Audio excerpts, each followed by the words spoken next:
All right, I got sommelier spelled wrong. I think I fixed it for later, but we'll see what happens. I'm sure I will get clowned for that. But here we go. Let's go. All right, welcome to evidence-based audio number 201. Eek. I see nobody here yet. Okay, well that's okay. You can listen to this later. This one is called Tonewood Tapping Sommeliers. And is that how you say it? Sommelier? Sommelier? I don't know. I spelled it wrong. But you know who these guys are, the wine sniffers that can't tell the difference between a white wine and a red wine, yet make oodles of money just like magical cable checkers and magical mic preamp checkers that also can't tell the difference between the stuff they claim. We'll talk about that in just a second here, but first of all, the neural DSP quad cortex stuff just continues to spiral and circle the drain. I'm sorry. I don't want to see a company fail. I don't know why I'm taking so much glee in. Well, I can tell you why. Because this is so much like when we were harassed for using whatever DAW instead of the alleged industry standard back in the day, which led to actually making Reaper and everything. Because I want to use what I want to use, and there was like this weird air of superiority. This is a typical mythical claims of magical sounds that only they can hear. Um, it's your typical stuff, and who knows? If you knew this device, it was on my vaporware watch list for quite a while, but it came out, and I know we've been talking about it a lot the last couple of weeks, but mainly because the way it's being handled is awful. It seems like on their Discord they're banning anybody who even asks where the updates are. They're 2 years late. Um, I think we talked about it a couple of weeks ago. Sweetwater had some pages up that were falsely showing some things that didn't actually exist on the product yet, and I think they're probably still on there. Let me go hit Sweetwater's page real quick, and let's just see. Let's see if these are still there. Um, you go to Quad Cortex. And let's see. I called Sweetwater and I told them, or actually, yeah, did I leave them a message? I know I emailed them. Here's their sales page for the Quad Cortex right here. And here you go. Here's the editor that doesn't exist. And it's still on Sweetwater's page, which is kind of insane. They took away some of the other claims that really couldn't be backed up. I don't have much tech. I play a Warmoth Strat I built, orange amp, and a few pedals, overdrive and distortion. Awesome. That's cool. Uh, I saw that Warmoth was advertising. Actually, no. One of our kids that plays in one of the kids bands actually bought one. A scalloped a neck that was factory scalloped from them. I tried to get them to do a 7-string neck like that. They said they couldn't, but I actually found another place that will take an existing neck. I'm probably getting into bolt-ons, man. I love my neck through bodies, but it's just I'm getting old and I can't lift the things anymore. I think kind of want the bolt-ons.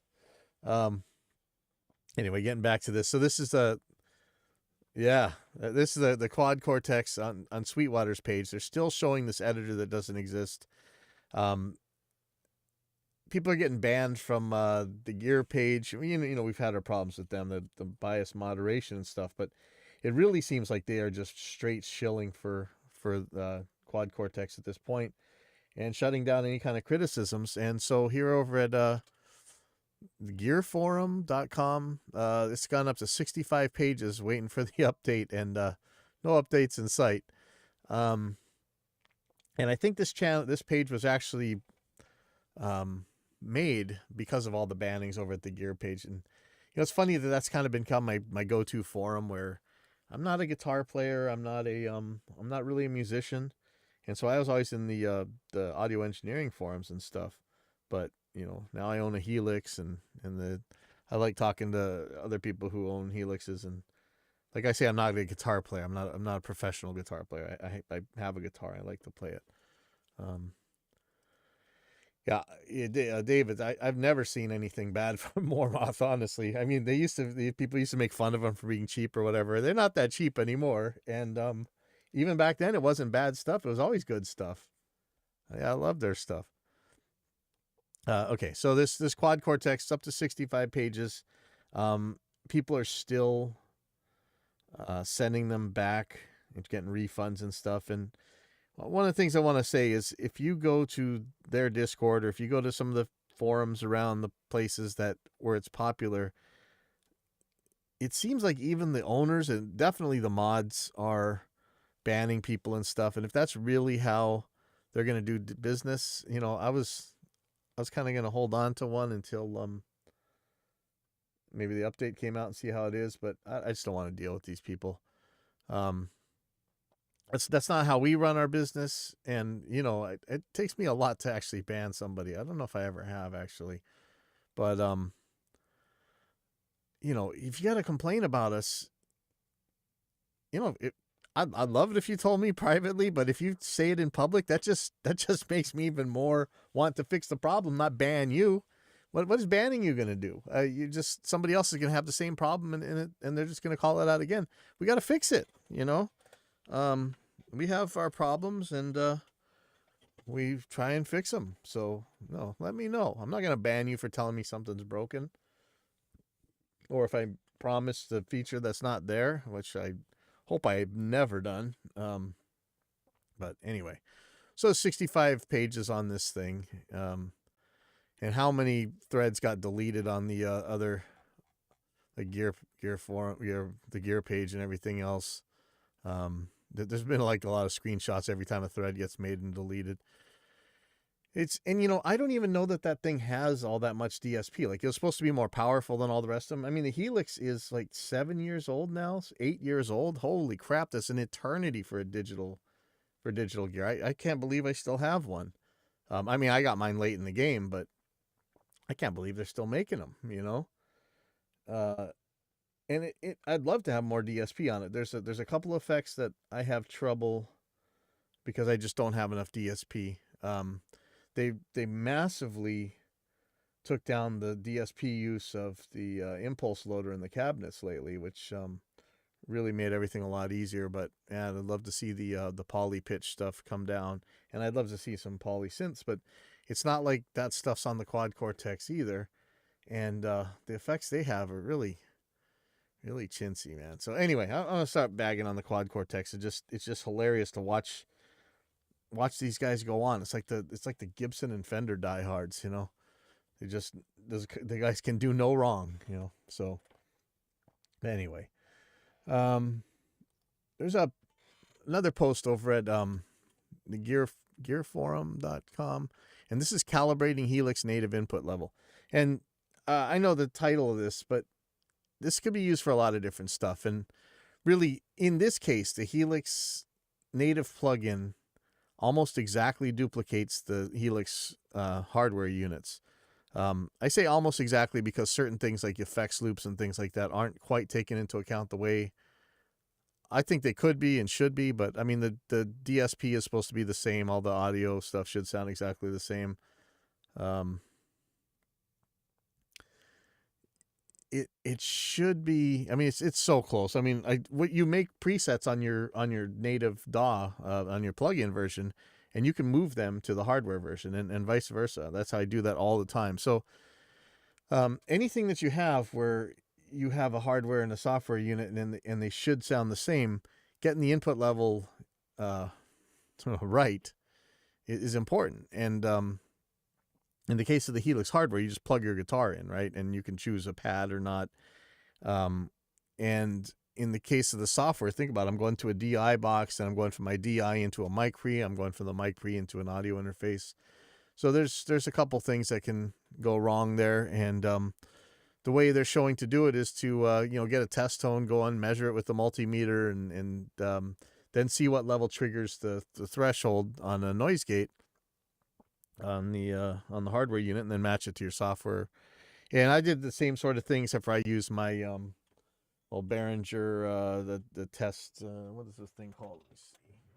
It is the CT100. If you guys are on your TikTok, guys, I know that I still don't have my stream key, so this is the one benefit you got. You can actually see this thing. It's got like a little test tone out for testing mic cables and things, and so I just use that to calibrate it. So basically, I just find what threshold level just barely opens up from that test tone, then do the same thing with the plug-in, plug a cable in, simple enough to do. But, because before I didn't have this very right, and my noise gates, for instance, would never work because they're at completely wrong levels. And, the distortion, the amount of compression and stuff is always off. So this is a really handy thing to have to just do this. Hey, Prisma Prolific. This is my weekly show. I usually tackle like audio myths or talk about how to accurately assess something that you're thinking about buying or a piece of gear you have. Maybe we talk about fixing it. That's all. It's just evidence-based audio and trying to have a real world understanding of the reality of our audio devices instead of just taking the marketing guy's word for it, for instance, or all these gurus and shills on YouTube. Okay, so one thing about new products. I don't know how new. It says November 2022, so this is a ways back, but this is the first I've seen it. George Massenburg's got a plug-in out, some sort of compressor. It is the Massenburg Design Works MDW-DRC2 native, and it's a dynamic range controller plug-in for Pro Tools, AAX, VST3, and audio units. State-of-the-art sound quality and digital dynamics from George Massenburg. So if you don't know George Massenburg, he was the guy who really invented the parametric EQ, right? He's kind of known for having a pretty strong opinion, but a very science-based dude. I really like George Massenburg. So it looks like $400 you get this plug-in. So looks like let's see what we got here. Some kind of dynamic range thing. I don't know if you'd use this as a compressor or what. It says it's a different kind of automatic gain control, like the GML 8900. It's best implemented and utilized as a dynamic loudness controller, which responds to loudness more as our ears and brains do. Yeah, I don't know where I'd use this in a mix, but because it says Massenburg on it, I don't know. Might want to have it. I don't tend to use these kind of tools, but if I was, I would definitely be looking at this. And this is definitely not paid for by George Massenburg. What do I recommend for PC headphones, man? I wish I knew. I got to get something. I just use the AKG K240s. Is that the one? K240S. And they're not super great. They're not all that isolating, but because they've been in the studios for so long, it's kind of like the NS10. You just got so used to these things that's what I'm used to. I wonder how much these things cost. Go to Amazon. So here they go. $73. I don't know. I mean, it comes with an 1/8-inch jack, so you could use it with a computer, or you could. Oh, hold on. Sorry, I got to give somebody a cable here. Yeah, here you go. Hey, thank you so much. Oh, no problem. All right, sorry about that. Like I say, this is live, and we got a music school and studio and everything to run here. Somebody just came by to pick up a cable. Yeah, these, I was never a huge fan of these things back in the day. I don't know if they still do, but they use silver solder, and in the studio, these things get broken all the time. All headphones do, and they were so hard to solder back up back then. I haven't had to do it nowadays, but I wonder. And I've started to use the Euro solder and stuff, so maybe I'm a little bit better off. But these are definitely not closed headphones. They do have better bass response because of it, but if you really need isolation, like I know singers love to use these headphones, and you always hear them leaking into the mic. So take that into consideration. But in terms of just having something that I know and I'm familiar with since forever, it's these. I know people pay a lot of money for this really good Sennheisers, you know, 500, 600 bucks or more. But I never really needed it that much, so I don't know. I like these. Okay, so here's the main meat today. We're gonna watch Jim Lill.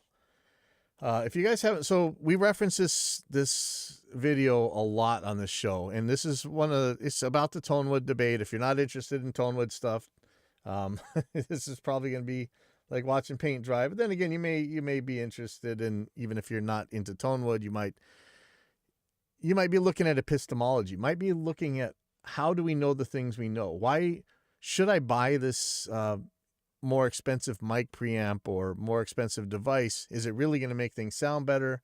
How do we measure that? How do we know? How do we do it without just taking some marketer guy's word for it, right? I talk about this all the time, that in general, you know, if you're talking about something transparent, if you're talking about something that at least is going to pass your signal without messing it up, there's some parameters. Distortion, how is it going to distort the thing? Noise, is it adding noise? Bandwidth, like what is the lowest and highest frequencies that this thing can reproduce? And, you know, I'm not going to get into the 96K war or anything like that really right now. But, you know, it is to, you know, you have to understand in digital audio, there is aliasing to deal with. And frequency response, which is how flat the audio, the volume of each frequency is inside the pass band. So people get bandwidth and frequency response mixed up all the time, but they're not the same thing. Bandwidth is the highest and lowest frequencies you can reproduce, and frequency response is how accurately does it reproduce the signals that are within that bandwidth. Or you could say just as reproduce frequencies in general. So that's really how you tell whether or not something is at least transparent. Whether or not you want something to change the sound, and if it changes it the way you like, that's a whole different thing. But the idea in Tonewood is for the most part on an electric guitar, a pickup is a motor, just like the alternator in your car. Like you're changing mechanical energy into electrical energy, basically. And that's what a pickup does. So I know you guys are all going to send a hate mail, but go ahead. Just like changing the hood on your car to a wooden hood instead of a steel one isn't going to mess up your alternator. Kind of doesn't matter the guitar. It's the pickup that matters. All right. So anyway, let me get to this video. So Jim Lill does a lot of skeptical videos. He did one on where does the tone come from in a speaker cabinet and amplifiers. And these are eye-opening. This is stuff we've been doing since forever. I really like the way he does these videos. So here we go. We're just gonna watch this. Hopefully I don't get DMCA'd. This is fair use, so I have to do the thing. I'll go splash it on the screen real quick. Fair use. Do not DMCA me. Thank you, please. All right, there we go. So here comes. And I advise you to subscribe to this channel, Jim Lill. That's JIM space LILL. And here we go. We're gonna hit the play. I'm really sorry, TikTok guys. They haven't given me a stream key, so I'm just throwing my phone at the screen. You can't really see what I'm typing and stuff, which is sucky. But you know, I don't know. I'm hoping to have a stream key soon.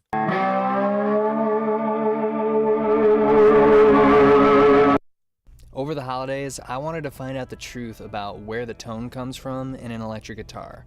What makes one electric guitar sound different from another when they're plugged into the same amp? I've read and heard all sorts of ways that every single part on the guitar can make a difference in the sound, but I don't actually know if any of that's true. I wanted to take the time to actually test them and capture the results with audio and video so you guys can see for yourself and decide what you think's important too. First, so I really like the way that this guy approaches stuff with, like they say, the child's mind, you know, curious mind that doesn't, you try and throw out every preconceived idea you have. And the amount of absolute nonsense and constant just bloviating garbage that comes out of the professional guitar community, man. I mean, you want to see some crazy stuff, go watch a Paul Reed Smith video sometime. it's no different than like the pair cables. You know, $60,000 speaker cable going to sound better than a coat hanger or whatever. They don't. Spoiler alert, but you know, electric guitar is so subtle that just, you know, changing the where you moved your hands is going to make a huge difference.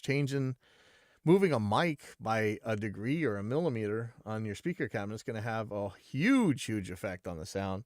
And so there's so many little subtleties that it's hard. And so if you claim something like, oh, this bridge makes this thing sound super good or super bad, or this wood is what's responsible for making it sound good or bad, you can get away with it because it's really hard to test. But that's what Jim aims to do here, is to actually test this stuff. But there's so many other things that people claim besides the Tonewood. You know, the neck pocket, paint, fretboard material, these like weights and shapes of the guitar. Yeah, you remember like the advertisements back in the day that when the Jackson Kelly came out, and they're like, yeah, it was really hard to get a guitar to sound good in this shape. And we've seen too many 2x4 guitars that sound just like regular guitars to even believe that crap anymore. But back in the day, I believed it. It wasn't even that long ago that I still believed that a maple or a rosewood fingerboard made a huge difference in the brightness of the sound. And I had to eat those words. So anyway, here we go. First thing I did was email 3 very high-end guitar builders whose guitars I've personally played and enjoyed very much. And I asked them the question, what 5 factors in an electric guitar make the most difference in the amplified sound? Here's how they responded.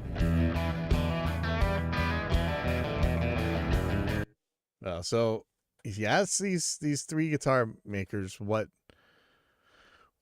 makes the most difference in the amplified sound, and somebody says bodywood, the neck, the tone follows the neck more than anything, bodywood. So number 2 guy puts bodywood. First guy puts number 1 is bodywood.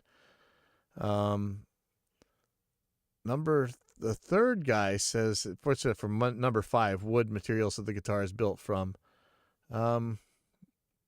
He puts the guitar, the player, and the player.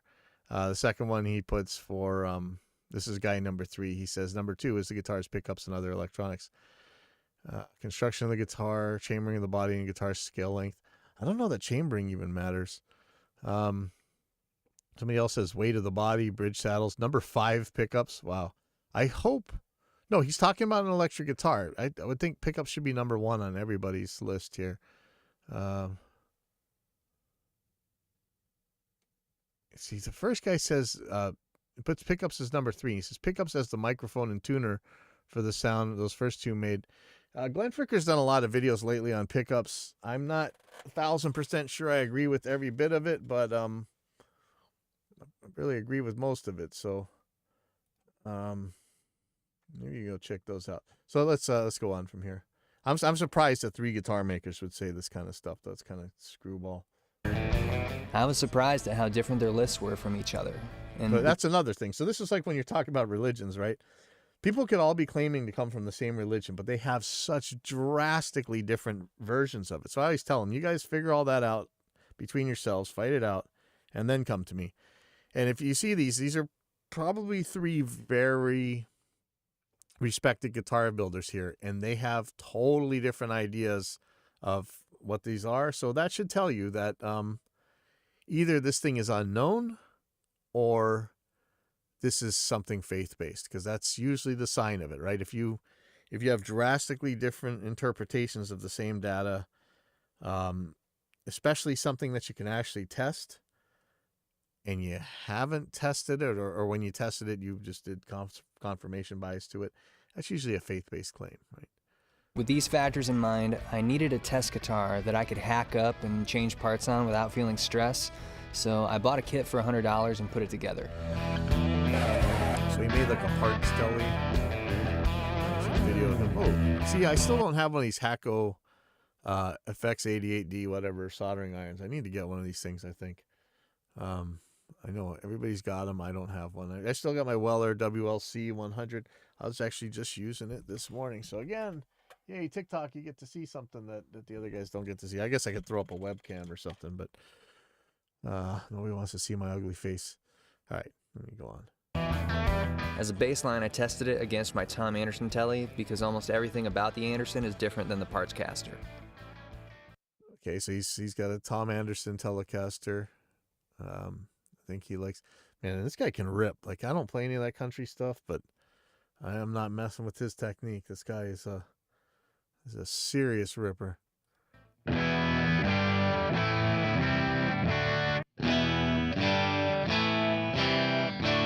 So right off the bat, we got totally different sounding guitars, right? And I'm sure somebody's gonna say it's the wood, it's the shape of the headstock, it's the metals used in the bridge. I'm gonna go out on a limb here, and just say it's a couple things. The pickup, do they have the same pickups? How high is the pickup compared to the strings, and where along the string length is the pickup? So where is the pickup actually between the bridge and the neck? So that's what's going to matter to me. Okay.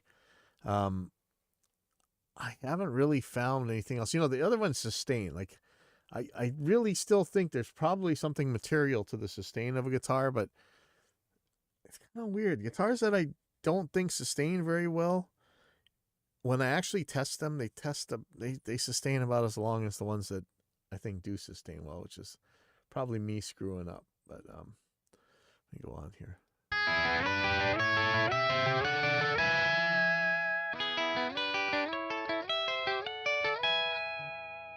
The only one is way cleaner, right? The parts caster is way cleaner.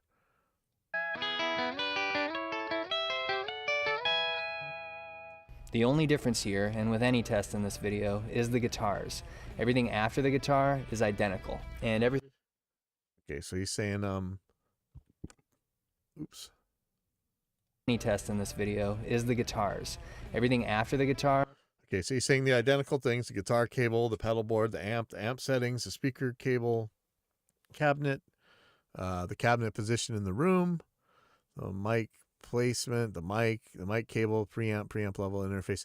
I tell you, man, when it comes to changing tones, the mic placement, forget the mic cable, but where the mic is, like, move it a degree or move it a millimeter, you'll be blown away by how much it changes the sound.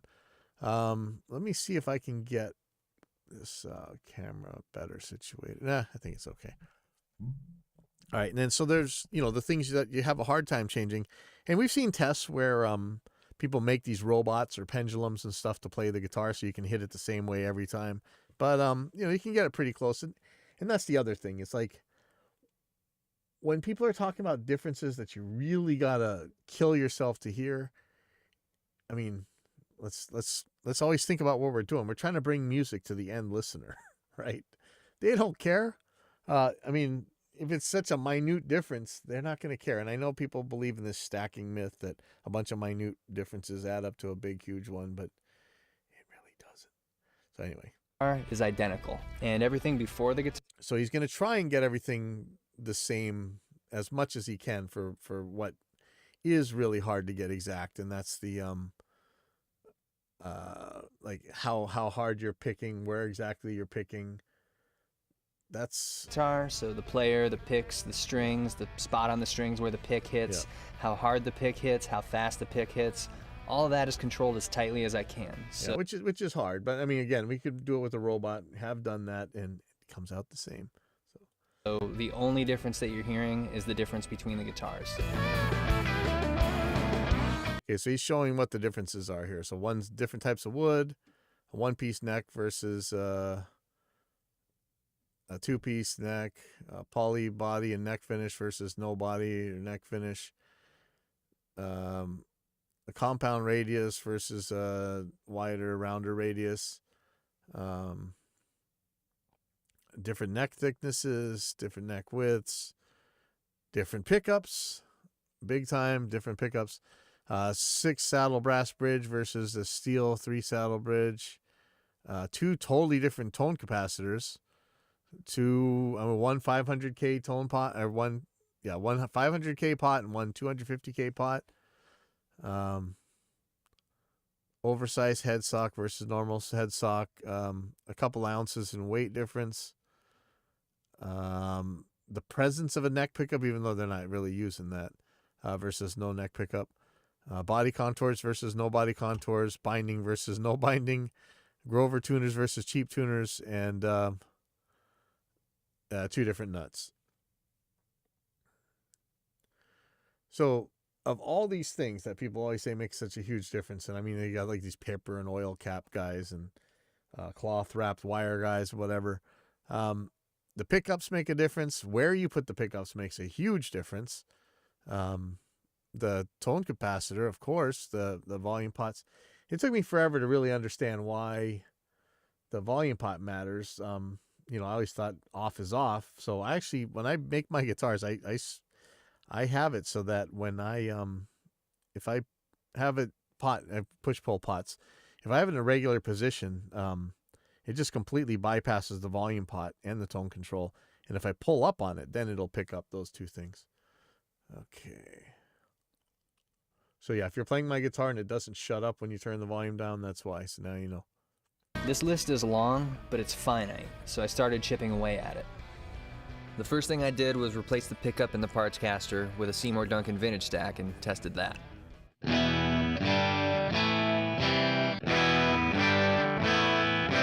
Okay, so you hear, so he changed pickups now. I don't know if it's the same pickup. Let me see.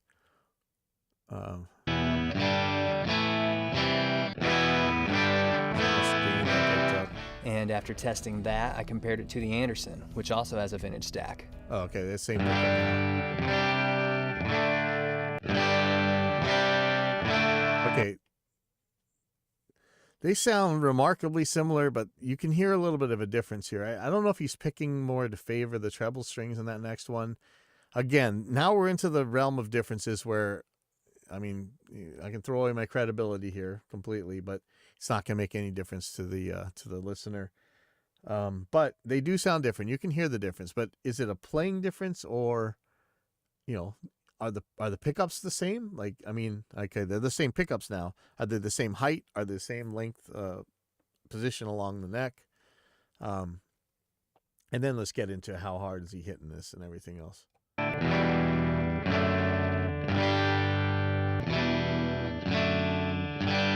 It really sounds like he's hitting it lighter on the parts caster, but I'm not sure. It could still be those other things. Then I tried a pickup height test. The pickup was set at kind of a medium level, so then I cranked it down really low and then up really high to see if that made a difference. All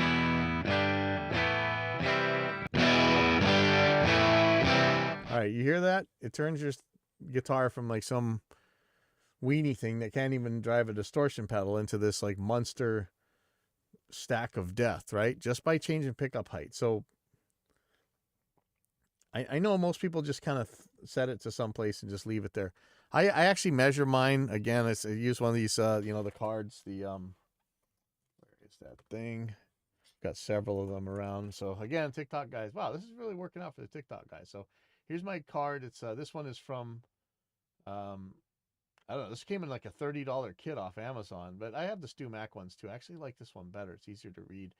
It's just a metal, like credit card looking thing, and it has like a bunch of gauges and heights for your string action, or you can use it for your pickups. And I set mine at a very specific place. And man, so let you guys understand just how much of a difference your pickup height makes. It's huge. And it's not just gain, it's it's tone, because tone is kind of gain, and there's probably other reasons like proximity effect or something in the pickup. After that, I continued forward through a bunch of tests, including sanding the headstock down to a normal shape. I'm going to give you a spoiler. Changing the headstock shape, I guarantee, is going to make no difference. Through a bunch of tests, including sanding the headstock down to a normal shape. Yeah, of course, no difference there, right? Having a loose versus tight neck joint.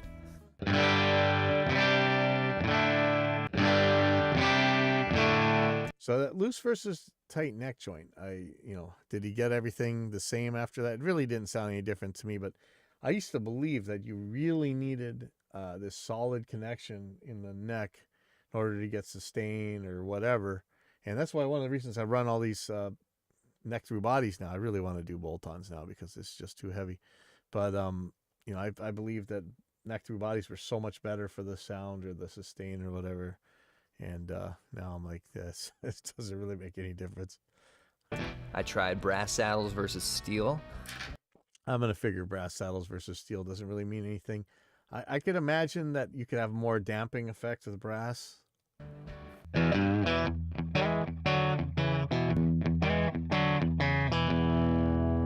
no difference. Using a traditional thin steel ashtray bridge instead of the longer, thicker steel bridge that came with the kit.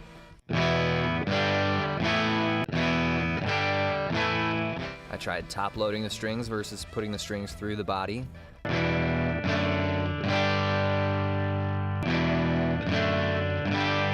Yeah, how many times do we read about how much better the tone and sustain is when the strings go through the body, right? Yeah, not so much. Of course, the Telly bridge, you know, everything. The reason the Telly is so bright is because it has that metal bridge, and like he changes the bridges out and doesn't make any difference. And I tried using a strap bridge with no plate.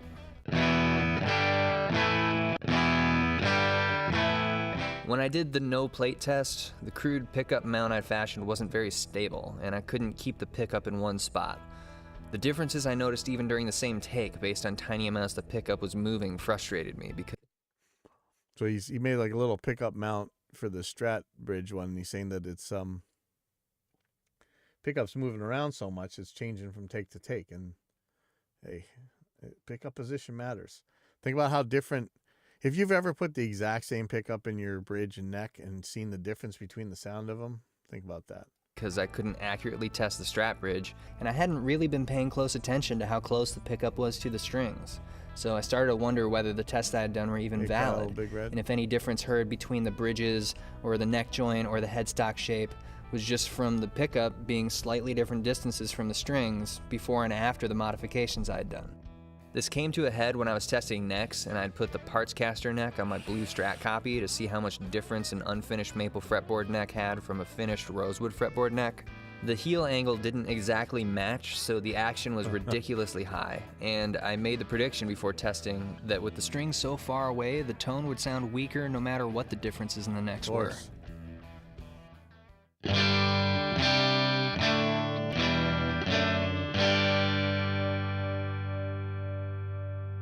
So I asked myself, what if I militantly matched the distance from the pickup to the strings?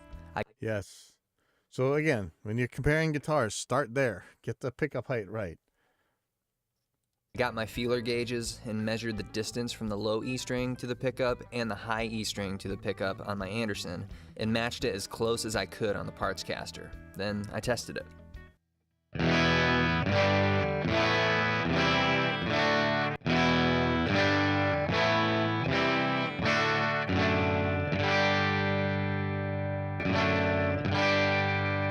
All right. Okay. Scoff all you want. I know one of these guitars is like $200 or something. The other one's probably in the thousands, but tone-wise, you've now got the same guitar.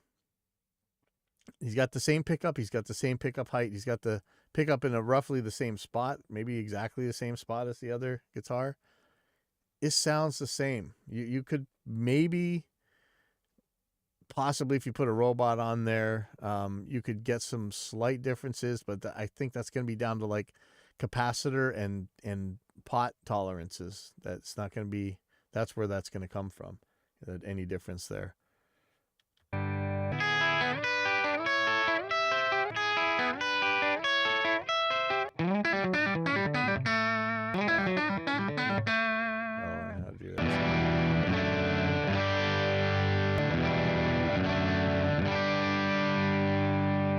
It's the same guitar.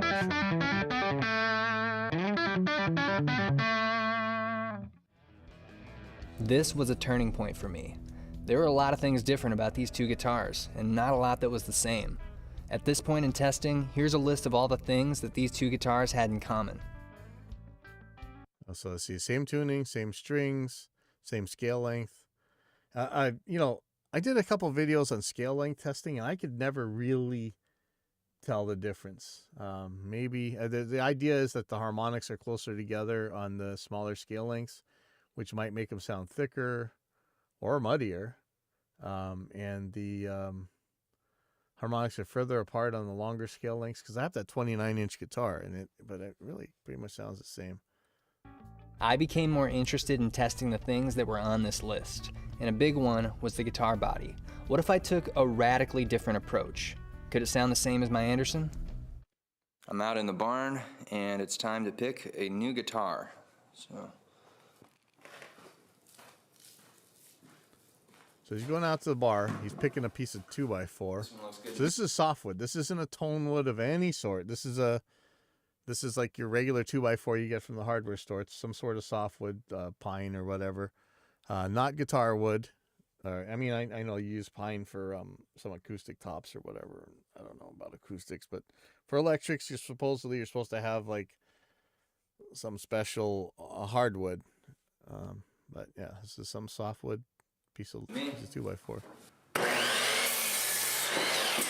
Okay, and unlike Paul Reed Smith here, you don't see him tapping on the piece of wood and say, "You hear what that sounds like compared to this other piece of wood?" Like you see these guys tapping on wood, man. It's hilarious. You know, maybe it made a difference in those violins back in the day, not the electric ones, but the regular acoustic, like the Stradivarius or whatever. But again, that's another one where you get all these violin experts and they can't tell the Stradivarius from the $60 violin. But he didn't tap the wood, so he's not being very much of a sommelier. Sommelier is how you say. got it.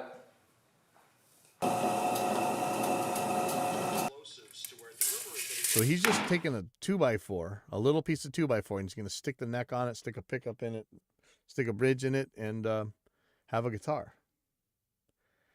This goes against everything the Tonewood guys say, the shape of the guitar, the type of wood used. And man, I just watched a video with like Rhett Shull. I think I had it on the channel actually. It was like Rhett Shull and a bunch of other kind of famous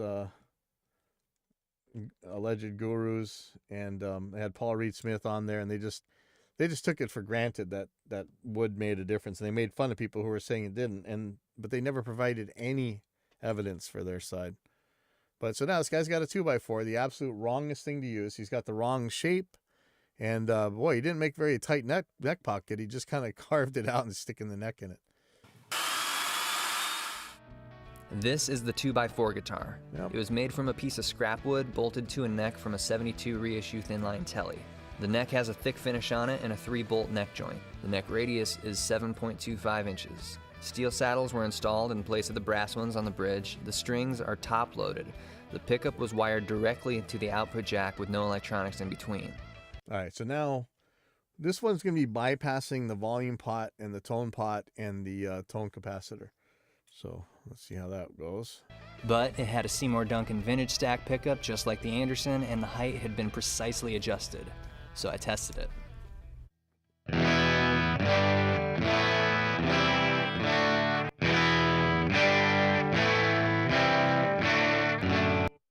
See, and this is, if there's any difference here, this is like how it is when you have one of my guitars in its regular position with the volume pot switched down, and it's bypassing the volume and tone controls.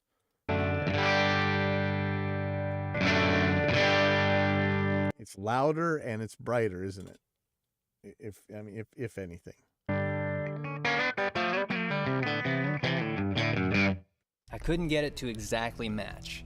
I thought maybe the bodywood does play a role, or maybe it's something to do with the neck finish, but You gotta compare apples to apples when you're talking about electronics. We need the same electronics in this thing.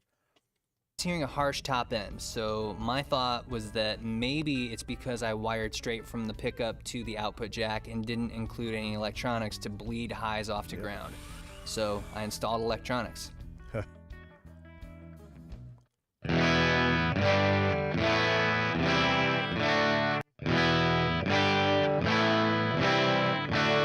Now they're pretty much the same, right?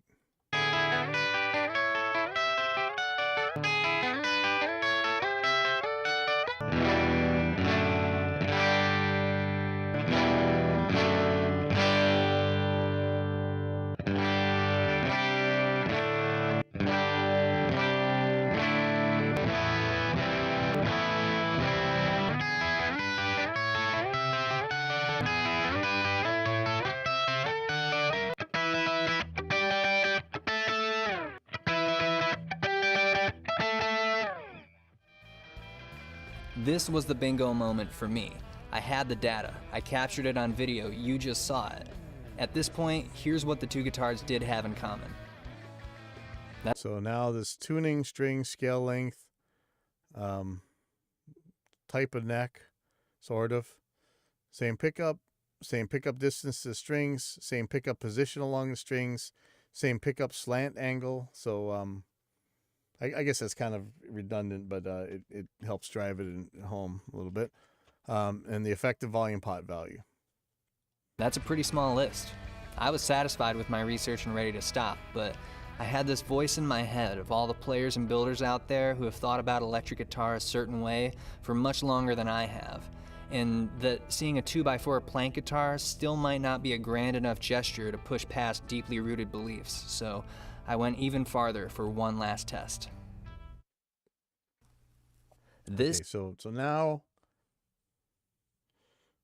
if you want to see all the NPCs get triggered, man, this is where they really start screeching. And he's got two tables, and I don't know if they're wood or metal tables. Like I'm sure somebody's gonna say the tables were made a long time ago, so the wood sounds better or whatever.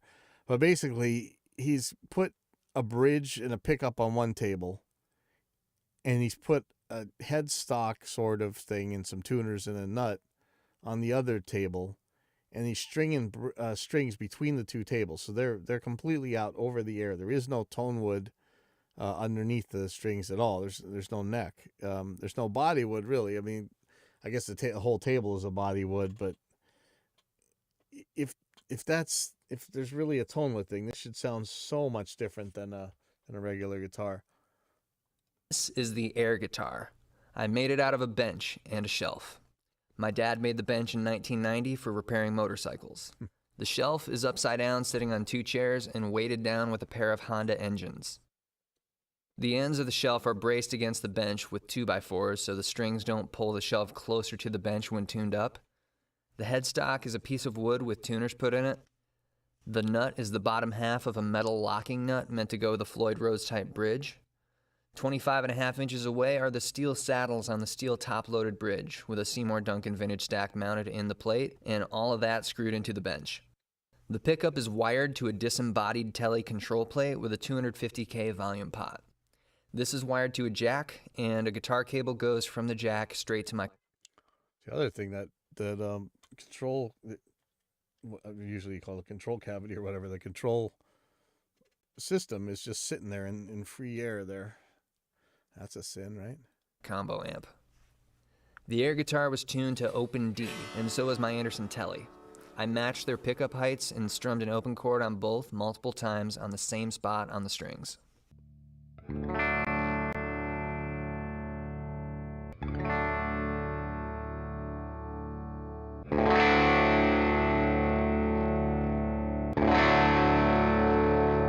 These are supposed to sound so different, right? Paul Reed Smith and right Rhett Shull and all you smart guys. It's there's no. I know what they're probably going to say is that the tables are the body, but we definitely know from this that the shape doesn't mean anything, right? Nor does the weight, because these tables weigh a lot more than a regular one. It's just, you're going to hear a lot of special pleading. If you research the reactions to this video, it's like all the No True Scotsmans in the world right here.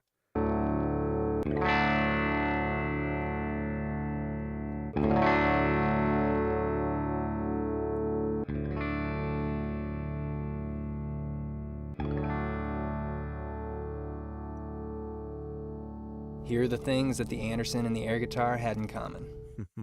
Tuning, strings, scale length, pickup distance to strings, pickup position along the strings, pickup slant angle, and effective volume pot value. In the future, I'll be looking deeper into these factors. Hopefully you'll join me. All right, so there you go.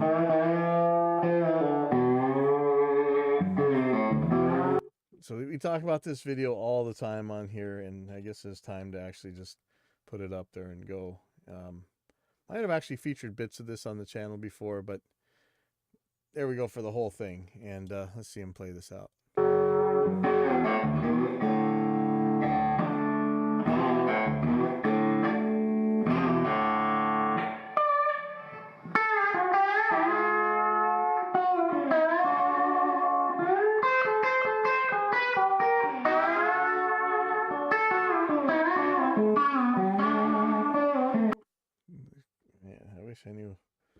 guy's country skills. You know, I'm Hawaiian. I should be able to play slide guitar, right? But I can't at all.